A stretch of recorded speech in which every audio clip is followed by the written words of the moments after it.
नमस्कार मित्रांनो, मी आपला सचिन कापुरे आणि आज आपण आलेलो आहोत माऊली नगर येथे आणि तेथे एका गाडीच्या शीटखाली एक साप गेलेला असं आम्हाला कॉलवर सांगितलं, तर आम्ही आता तिथे पोहोचलो आहोत.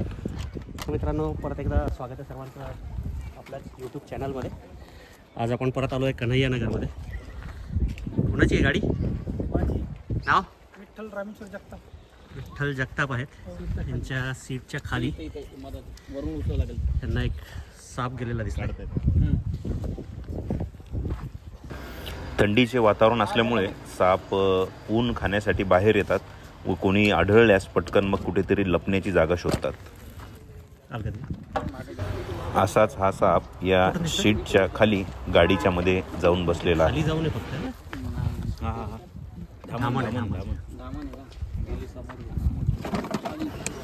धामण जातीचा प्रजातीचा हा साप आहे व हातातून परत एकदा निसटलेला आहे.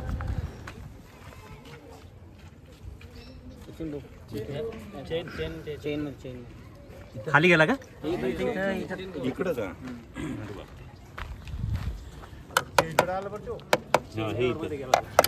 कधी कधी गाडीच्या शीट खाली गेलेला साप गाडी चालू असताना अचानकच हातावर येतो व ॲक्सिडेंट होण्याची संभावना असते. त्यामुळे एकदा खात्री करूनच आपली गाडी बाहेर काढावी.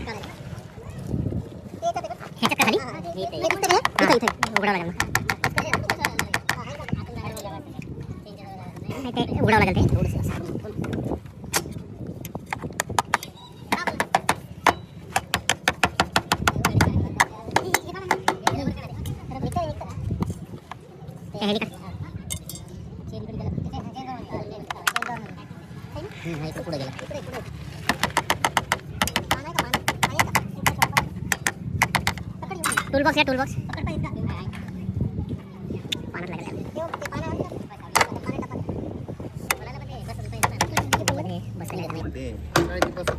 इथं पाण्यात लागेल त्याला.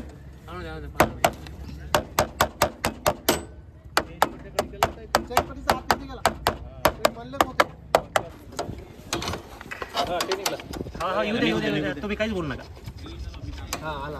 येऊ द्या.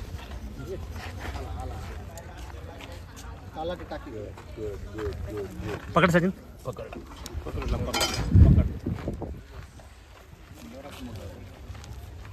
सबडट धामण जातीचा बिनविषारी साप.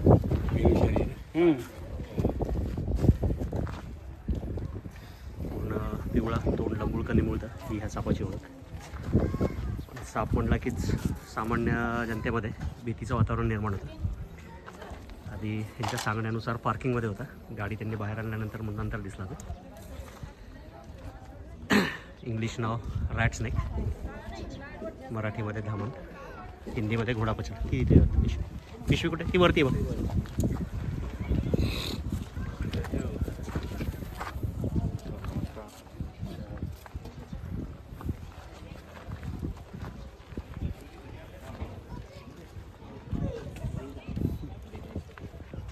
झालाय सुरक्षित रेस्क्यू. हे आहेत जगताप साहेब. कसं काय झालं सांगा जरा. ते आम्ही वरतून बघायला लागलो खाली. ते पार्किंग मध्ये गाडी लावलेली होती खाली. आम्हाला वरून येताना दिसलं ते आणि गाडी खाली जाऊन बसला. गाडी खाली गेल्याच्या नंतर वरून आम्ही खाली येऊन बघितलं पण आम्हाला दिसणार नाही, ते गायब झाला. मग आम्हाला गाडी मध्ये डाऊट आला थोडाफार. आम्ही तिथं पायपापाशी त्याच्यापैकी सगळीकडे चक्कर मारली, आम्हाला पुढेच नाही दिसणार. मग गाडी बाहेर आणून लावली तर गाडीमध्ये पण मग आम्हाला काही दिसणार नाही, चालू करून बघितलं. पण मग ज्यावेळेस गाडीचं पार्ट खोलायला लागलो आम्ही त्यावेळेस पार्टमध्ये खाली पण नाही दिसला. ज्यावेळेस सीट खुललंय त्यावेळेस सीटाखाली असं वळ हे करताना दिसलं. आता ॲक्च्युली कसं आहे, साप जे आहे सगळे थंड रक्ताचे प्राणी असतात. हो. आणि हे जे कवळं ऊन आहे हे ऊन खाण्यासाठी साप सगळे बाहेर येतात. तर ते कसं थोडंसं तो डिस्टर्ब झाला त्याच्यामुळे तो गाडीत चढला. नाही तर युजली असे साप काही गाडीत वगैरे चढत नाहीत. पण अडचणीला किंवा लपायची जागा जिथं कुठं आहे अशा ठिकाणी साप मात्र 100% जातो. तर सगळ्यात महत्त्वाची गोष्ट दरवेळेस सांगतो मी, परत एकदा सांगतो की दरवाजाला कुठं सांदीफटी ठेवू नका जिथून साप घरात घुसतील. कारण आता हा झाला बिनविषारी, पण जे विषारी साप आहेत ते शिकारीसाठी रात्रीच्या वेळेस बाहेर निघतात. आपलं माऊली नगर गावापासून 1 किलोमीटर बाहेर आहे. आपण ऑलरेडी जंगलात राहायला आलेलो आहोत, त्यांच्या जागेत राहायला आलेलो. तर त्यांच्यासोबत सहअस्तित्व कसं राहील त्यांचा आपल्याला त्रास होणार नाही, आपला त्यांना त्रास होणार नाही, ह्या गोष्टीची थोडीशी आपल्याला काळजी घ्यावी लागेल. वास्तविक पाहता साप हा आपला मित्रच आहे एक प्रकारे, आणि जे काही विषारी कीटक आहेत त्याला तो झटक्यात खाऊन टाकतो. त्यामुळे कसं आहे की त्याला मारण्याच्या अगोदर थोडासा आपण जर मैत्रीपूर्ण जर त्याचा व्यवहार केला आणि सर्पमित्रांना जर बोलावलं तर खूप चांगलं एक आपल्याकडून निसर्गाचं एक रक्षण करण्याचं काम होईल आणि सगळ्यांनी हे जतन करायला पाहिजे. खूप चांगलं बोललात सर. सगळ्यांनीच ह्या गोष्टीचा थोडासा विचार करायला पाहिजे. चला, धन्यवाद. मित्रांनो, हा जगताप यांच्या 2 व्हीलरच्या सीटच्या खाली गेलेले एक साप होता धामण जातीचा आणि याला काढायला बराच वेळ लागला, परंतु याला आपण सुखरूप तिथून काढलेला आहे व आता एक नैसर्गिक अधिवासामध्ये याला सोडण्यात आपण आलेलो आहोत. माझ्यासोबत कुलकर्णी सर होते आणि गाडीच्या सीटच्या खाली हा गेलेला होता. एक सुंदर असा धामण जातीचा हा साप आहे. तर आता आपण याला याच्या अधिवासामध्ये सोडून देऊयात, याला मुक्त करूयात. तर हा